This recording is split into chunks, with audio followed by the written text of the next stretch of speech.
Not just any fence, but a brilliant neon green one I built on my own land to preserve endangered species. She cried like I had destroyed her grandma over. Harmless, correct? Not in line with Debbie, the neighborhood HOA self-declared queen. I stayed cool, but trust me, her outburst was only the start. She said I had destroyed her priceless mountain view, and that I'd take it down for the benefit of community beauty. Would like to know how a fence evolved into full-scale suburban conflict? Comment on where you are seeing from. This narrative has more turns than a yard hose used on wash day. Scott Turner here is my name, and I never imagined living in Meadowbrook Heights would become a combat zone. With matching lawns, well-groomed hedges, and no out-of-place paint colors, Meadowbrook Heights always seemed like a perfectly orderly dollhouse village. Everyone understood Debbie ran the place with the accuracy of a wedding planner, who struggled with rage. Having spent years creating natural habitats in metropolitan areas as a landscape conservation specialist, this suburban neighborhood seemed ideal for my most recent project, a private ranch to preserve native species. The mansion had 20 acres of undulating hills, and most importantly, I had silently purchased the mountain that loomed over the whole development. Later on, that mountain would become vital. First, let me tell you about the fence that began everything. Rising precisely 6.5 feet tall, the neon green barrier across my property border resembled a fluorescent statement of freedom. That color was chosen especially to discourage animals from eating uncommon plants I was reintroducing. It was not random. In my conservation area, the brightness would naturally repel animals and guard threatened species. I never would have imagined that one neighbor would be utterly crazy driven by that color. Debbie Holbrook resided just behind my property in cream-colored colonial. From her kitchen window, she enjoyed what she thought to be the ideal mountain view. The essential word here was one Tuesday morning in early spring. I was changing the fence posts when I heard the distinct click of fast approaching high heels. Debbie gripping her clip, her face flushed as red as her jacket, seemed like a red-blazed hurricane. "Excuse me," she cried out, her voice that peculiar suburban warrior tone indicating struggle. "You cannot post that abomination there." I straightened slowly, wiping my hands on my pants and grinning most patiently. "Good morning, Debbie. Something you could use my help with?" She waved madly at the barrier, her whole body ablaze with disgust. "My mountain vista is blocked by this terrible green wall. Do you know what you have done to affect property values? For our neighborhood standards, that fence is absolutely unacceptable." I looked between her house, the fence, and her ever-crimson face. "Debbie, this is my property line. Twice before installation, I went over the surveys. But Debbie's universe lacked logical reason. "Your surveys hardly matter to me," she yelled and moved forward. "That hue bothers me. It's cheap. It is spoiling the look of our community." She waved her copy like a call to witnesses of my crime against suburban beauty. "We have standards here, Scott Turner. Your fence runs against every single one."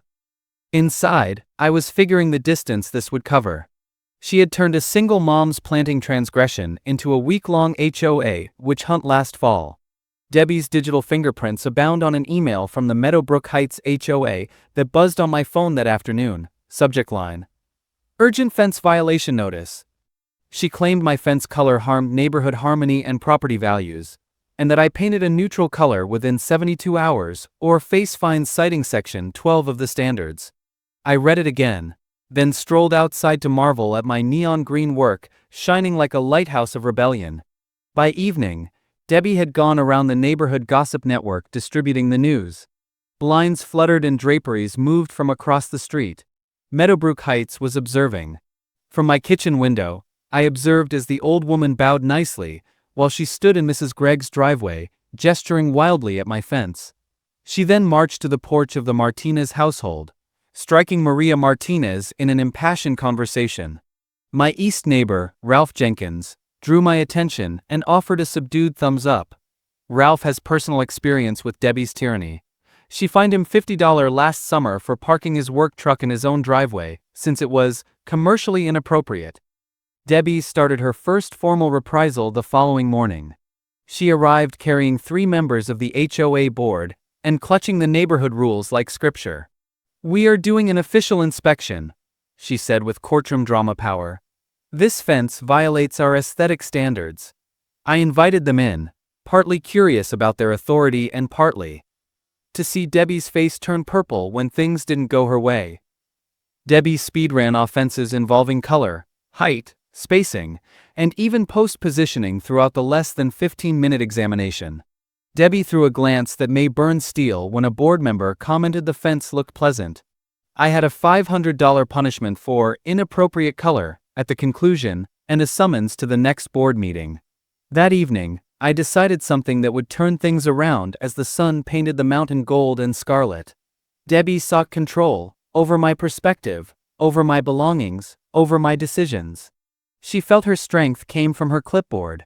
She did not realize, though, that I owned the 400 acres of unspoiled forest behind their perfect vista. I was about to up the stakes if Debbie wanted to participate in games on views and property values. Pulling out my phone, I began looking at local private land tree planting rules. After that, I created flyers offering neighbors fresh ideas about their self-appointed queen. By midnight, I had a scheme that would make Debbie's fence concerns seem like kids' play. She wanted control over the view. I was about to totally remove it. 3 days following the inspection, I raised the fence to 8 feet, adding extensions and reinforcements to obstruct even more of Debbie's valuable mountain vista. My power drill sounded throughout the neighborhood like a declaration of war. Debbie rushed over Monday morning dressed in her battle uniform, a crimson blazer, black trousers, and those clicking heels announcing her approach like a war drum. She also came reinforcements. Debbie's closest friend, April Knox, HOA secretary, was carrying a thick file full of further complaints. "What do you suppose your activity is?" Debbie shivered. "You cannot simply make it taller. That is even more of an ugly." I put down my coffee gently. "Morning, women. Beautiful day," not least of which Debbie's eye jerked, the indication of someone about to go past reason. "Scott Turner, do not pretend to be innocent. This fence is an attack personally on Meadowbrook itself." She sobbed, like I had spray-painted insults instead of erecting a barrier. She turned to April, who furiously wrote notes. "We are summoning an emergency board meeting." That gathering took place on Thursday night. As others walked in, some with inquisitive looks and others murmuring about the fence drama, the room hummed. Debbie monologued like a Shakespeare villain on trial, but nobody purchased it. Following half an hour of pointless debates, Debbie obviously desired control rather than compromise. Ralph Jenkins got to his feet then. "Last year I paid fines for dandelions. You spoke of them as weeds." Debbie's jaw tightened when my wife named them wildflowers. A few of the neighbors laughed. "That's different, Ralph," she said quickly. "But this fence issue is about honoring our communal vision." I got up to address it. "While this is my private property, I value your worries." I complied with every building code. The barrier guards a native plant preservation conservation effort. Following the conference, I started the second step of my scheme, a newsletter reminiscent of HOA propaganda, but written like a roast. Headline: Scenic HOA ruined by its own queen, a neighbor's perspective on power and property values. I printed 50 copies and slipped them under doors during my evening walks, careful to avoid Debbie's strongest supporters. Debbie once sought to purchase the mountain but lost the bid. Common sense. The newsletter produced exactly what was expected. Neighbors murmured in groups by weekend. Some even asked me about the conservational land. Debbie, meantime, tried damage control by patrolling the area more frequently and wearing a red blazer clearly seen from blocks away. Her actual reprisal, though, came on Tuesday. Suspecting she would escalate beyond words, I had security cameras placed around the fence for safety. Watching the video made me sick. Debbie Holbrook, using children as pawns to damage my fence, had her HOA badge glistening like it gave her permission to breach the law. She said plainly in the audio, "Make sure you grab the posts also." It must seem more like vandalism than a hoax. Though I didn't show the footage yet, I backed up the video to several clouds and reported a police incident. I played the worried homeowner exactly when Officer Martinez arrived. "I just can't comprehend why somebody would vandalize a fence protecting endangered flora. Repairing this will run hundreds of dollars." Watching Debbie's face on security camera was terrifying. It was like seeing someone who thought fighting dirty was justified mixed with desperation and satisfaction. She felt she was smart in framing me for vandalism, so ruining my property. She didn't know, though, that I had been recording everything from day one, creating a case that would make her fence complaints seem like little arguments. Debbie decided to carry on her suburban power fantasy involving innocent children outside of reason. It was now time to show her what actual power looked like, that of legal authority and actual possession, not of clipboards and red blazers. Every angry glance and every frantic conversation the cameras captured. She believed the fence was the battle as the community gradually turned against her. She was clueless about what was next. Every frame of the film was my opening strike, as I had been constructing a legal fight. 2 weeks following the pain episode, I decided to up the stakes. At the main door of my ranch, I put a secured gate with a heavy-duty chain and shining silver padlock affixed. But this gate was psychological warfare, not only security. That lock reminded Debbie that she had no authority over my property every time she gazed out her kitchen window. The reaction? Right away and amazing. The first bang sounded as I was inside looking over applications for conservation grants.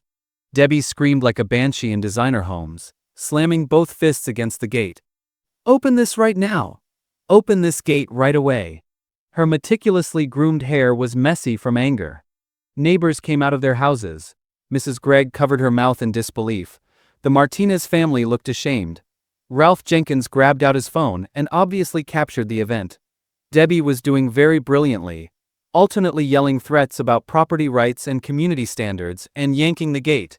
"This gate cannot be locked by you," she yelled, her face exactly matching her signature red blazer.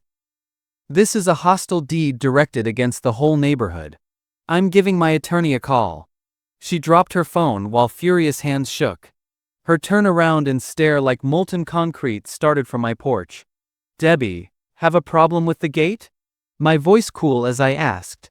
She screamed, "You're doing this to spite me," as she stalked my porch, clearly private property, and made sense to lock for security. "This is personal. Hence right now you are causing suffering in the entire neighborhood." I nodded carefully. "Actually, it is not personal. That is simply sensible property management."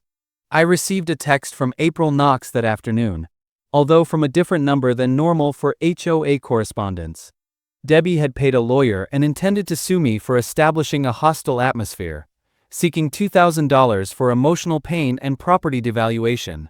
I read it 2 times, my gut not getting tighter. A lawsuit was not a joke. Even pointless ones taxed resources and money. I felt cornered first of all. I looked at the papers, then my calloused hands, the hands that planted trees and erected fences. I was under penalty for this. Not in joy but rather in annoyance, I shut my laptop that evening and poured a double whiskey. The fluorescent green fence felt more like a target than it did as rebellious. Suppose Debbie's attorney discovered some arcane ordinance I had missed? Suppose the judge agreed with her?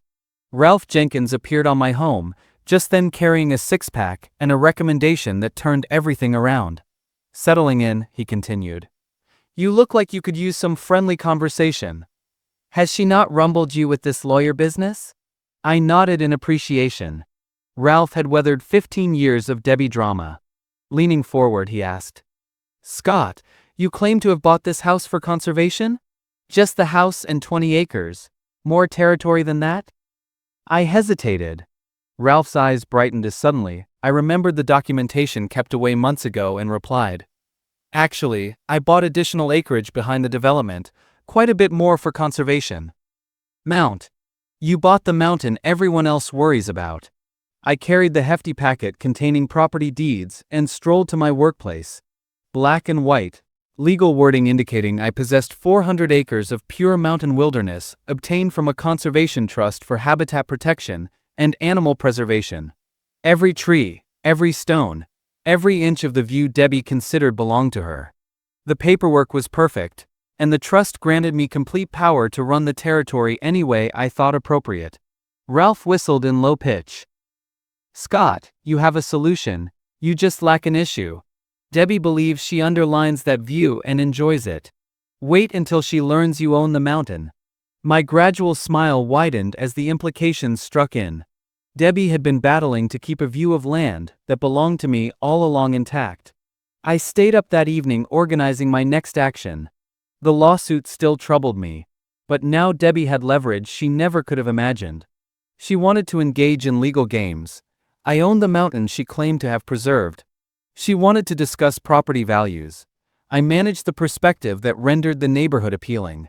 She insisted on escalation. I was about to show her what actual escalation looked like.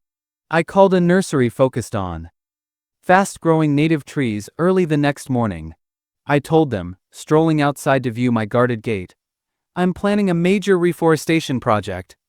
Something that provides maximum wildlife habitat and visual screening. Indeed, screening. A lovely living wall from inside, but opaque from the outside. Debbie had no knowledge her priceless mountain view was about to disappear permanently, even though her kitchen window lay almost across the street. Monday morning the project started off clean. Over the weekend I had marked areas for my green wall, a thick line of rapidly expanding native trees forming a natural barrier across the ridgeline. By Thursday, my mountain seemed like a green curtain covering Debbie's aspirations on the stage. The nursery sent tall species promised to be thick and quick, an impervious wall of nature. Standing before the same group who had seen Debbie's fence complaints weeks earlier, I introduced the project at the next community meeting. Maintaining composure, I said, I'm starting a forestry project on the mountain property as part of my habitat restoration for wildlife. Restoring the natural ecology that was here before development, these native trees will give migrating birds and threatened species vital habitat. Confusion and curiosity abound throughout the room. Some inquired on the extent of the project, others about property prices. Debbie was front row, handling the news while neglecting her copybook. What mountain property? She groaned, hardly audible. I grinned like I had recently shown a royal flush. Behind the development, 400 acres of wildness. All of it fits under the same conservation project. Debbie's expression changed with the sinking in reality. I owned the mountain forming the view. She owned the view itself. Her whole campaign against my fence focused on protecting something lawfully mine. Other neighbors began to see how ridiculous Debbie's concerns had been, their facial expressions changing. Debbie was not done though. If anything, knowledge of my responsibility drove her desperation. She planned a community preservation rally on the street in front of my house the next week. She had reported what she described as environmental destruction disguised as conservation to a local news station. A reporter and video crew showed out to record her worries about my tree planting. I was engaged in psychological warfare, nevertheless. Along the lower slope of the mountain, I had planted 12 young saplings precisely to obscure Debbie's view from the camera. A leaf photobombed Debbie, like it had a vendetta every time the cameraman tried to capture a shot. The reporter seemed to lament every journalism class he had ever attended. From my kitchen window, I saw Debbie search for a camera angle excluding my deliberately placed trees. The very trees she claimed to dislike undermined her well-scheduled media event. Debbie said, pointing wildly at the mountain and ignoring the saplings obstructing her views. The destruction of our mountain view is more than aesthetic. It's about property values, community standards, and one man's selfish disrespect for neighbors' rights. But every time the camera swung to the mountain, it caught my young trees, therefore contradicting her story, and rendering her appearance crazy rather than sympathetic. That evening the news program ran, but it lacked the influence Debbie had hoped for. Several neighbors emailed me because they felt Debbie shamed the neighborhood and herself. That weekend Debbie made her most desperate action yet. When I checked on my mountain plants Saturday morning, I found 12 saplings chopped down like a crime scene, stumps and branches left like evidence. These were costly native species, costing hundreds each. They were not common trees. Not including the setback to my conservation schedule, the total loss came almost to $5,000. I gave the cops a call right away. Officer Martinez went back to record the destruction. This is beyond neighborhood disputes, he remarked. Destroying trees on conservation land could be a federal offense if endangered species habitat is involved. Along with the security footage I had been gathering since the fence incident, I sent him thorough records and conservation permits. Debbie's voice gave particular directions on which to aim for maximum visual effect, as the film from the previous night showed her guiding two men with chainsaws as they chopped my trees under cover of darkness. It was not random vandalism here. Someone who had lost all sense of appropriate neighbor behavior planned and carried out a concerted attack. That afternoon, I purchased supplies for a new sign to let Debbie and everyone else know where I stand about demolition. Boldly printed, the sign said, "View blocked by nature, courtesy of the law." I placed it on the mountain slope where Debbie could see it every day from her kitchen window, serving as a reminder that her vandalism simply served to inspire me more. Police had visited Debbie's residence to go over the tree damage by Sunday night. She refuted participation even with the video proof. From my porch, I saw Officer Martinez spend almost an hour on her doorway, sometimes staring at my mountain while Debbie waved wildly, trying to explain. Debbie stood in her doorway, pure hate staring at my house when he left. For Thursday, an emergency HOA meeting was scheduled. But this time the agenda had drastically turned in my advantage. Like wildfire, word of the tree damage quickly changed public opinion against Debbie. April Knox contacted Debbie personally and provided proof of her increasingly disruptive actions as HOA president. Early at the community center, I had a big folder loaded with records that would eventually bring Debbie's suburban dread to an end. Once and for all, the community room packed fast. More people than in past recollection for a meeting. Debbie arrived in her normal red blazer, but her armor appeared damaged, her confidence replaced by the desperate bravado of someone engaged in a losing fight. "We're here tonight to discuss the continuous disturbance Scott Turner's non-compliance with community standards causes," she said. Her comments, nevertheless, sounded hollow, as if an actor reading lines from a play already ended. Less inhabitants nodded than before. Several moved awkwardly. With confidence derived from weeks of preparation, I stood with a folder. "Thank you, Debbie. But I believe there is some uncertainty about what is really occurring here." I described my purchase of the mountain wilderness, the conservation trust agreements, and my legal authority to manage the land for wildlife protection while hanging the mountain property deeds for all to see. The room went dead. Then whispers emerged as people came to understand Debbie had been battling to keep a view of land rightfully mine. Her whole attack on my fence sprang from a basic misinterpretation of property rights. Debbie's expression moved between denial, wrath, and desperation. She stammered, "Those deeds are probably manufactured," but her words lacked conviction. Between April's ledger of nasty secrets and my video of Debbie guiding a chainsaw crew, the atmosphere became colder than HOA email chains. Forged signatures, pilfered money, coordinated vandalism. Each revelation peeled away Debbie's carefully created authority until nothing remained but a woman perplexed about power and permission. Only Debbie skipped. The vote to remove Debbie from HOA was unanimous. The vote to forward her acts to local authorities for inquiry came out similarly. Many of the residents expressed regret for not speaking up sooner, or support for my conservation efforts as they filed out. Debbie sat by herself at the front desk, peering at the disorganized documents of her unsuccessful defense like a general surveilling a lost territory. Her expression lacked the righteous wrath of our past meetings when she finally looked up. Instead, she showed a dawning awareness that her struggle against my barrier had cost her everything she had created in this town. Debbie's story was still to be written, though. She made one last desperate attempt to recover control, using the legal system in the weeks following her removal. She claimed in a baseless lawsuit using personal savings that my tree planting caused mental pain, and sought pay for ruining her mountain view. She tried to establish, during a divisive court session, that I had hidden my mountain ownership in order to rig property values. She said, voice breaking from weeks of court battles.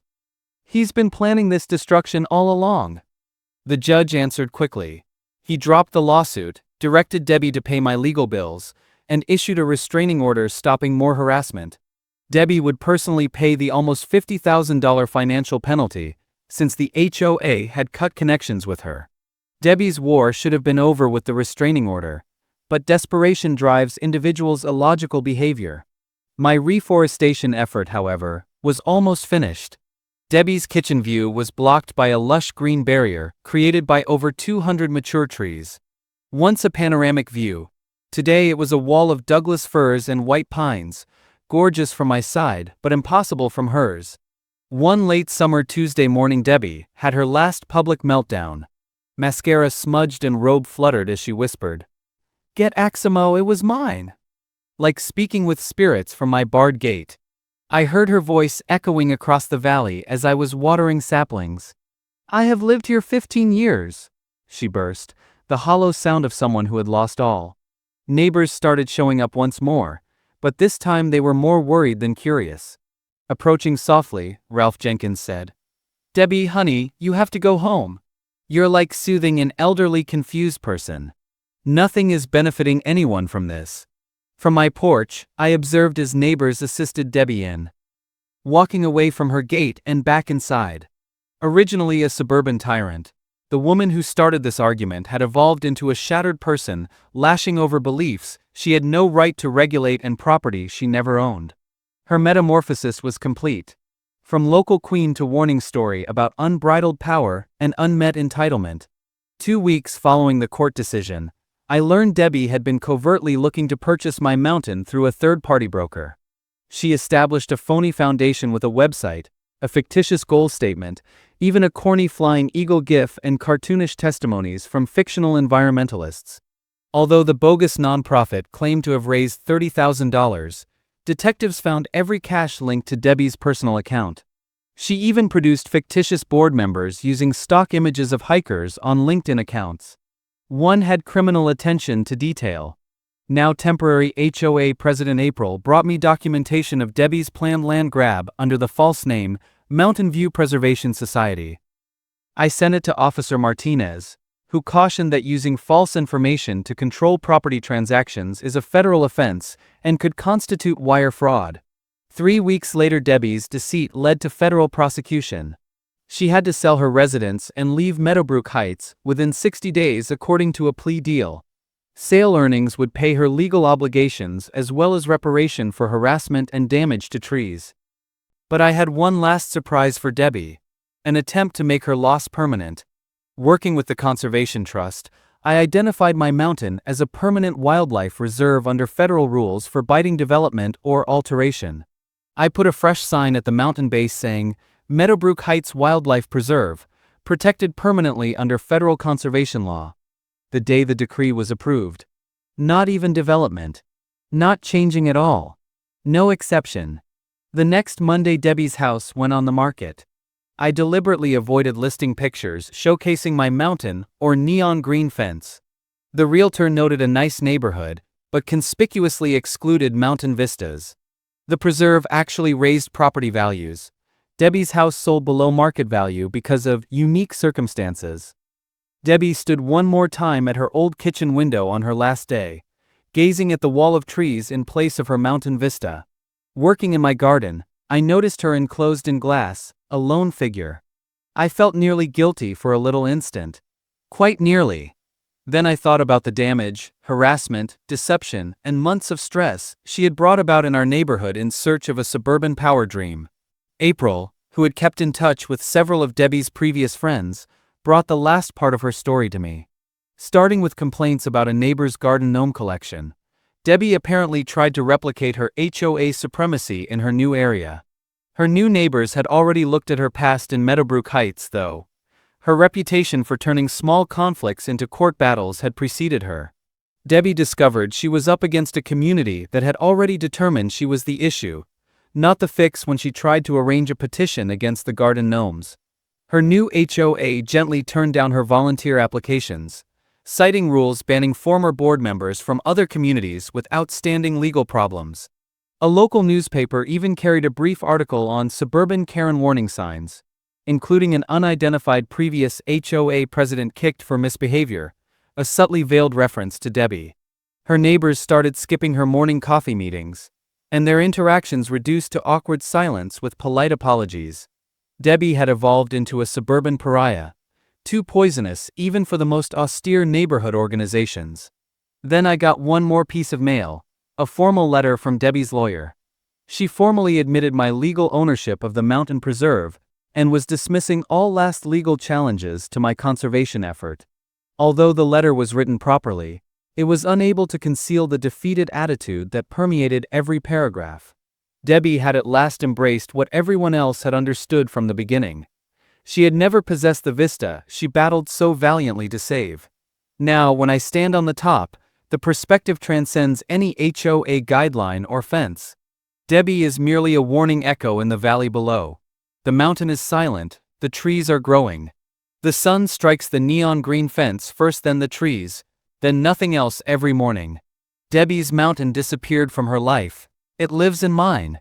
The preserve has expanded outside of my initial idea. 3 counties distant, wildlife photographers visit to photograph elk herds returning. Botany students of the State University travel to investigate native plant rehabilitation. A family of red foxes has established a den next to the old oak grove. Last month, I saw a couple of bald eagles building on the highest pine. The mountain exhales with life. Debbie never appreciated or understood. She simply saw a beautiful backdrop for her kitchen window. I developed a whole ecosystem. On peaceful afternoons, I stroll around my bright green fence and sometimes recollect how it all started. Once a sign of rebellion, that bright hue now stands for something more. The right to choose your own road, to defend what counts, and to firmly oppose those who confuse responsibility for ownership. The fence still sparkles at dusk, a lighthouse seen for miles, reminding everyone that some fights are worth fighting, and certain successes last always. HOA Journal appreciates you hanging around today. Remember to consume a couple more. We promise you will get hooked.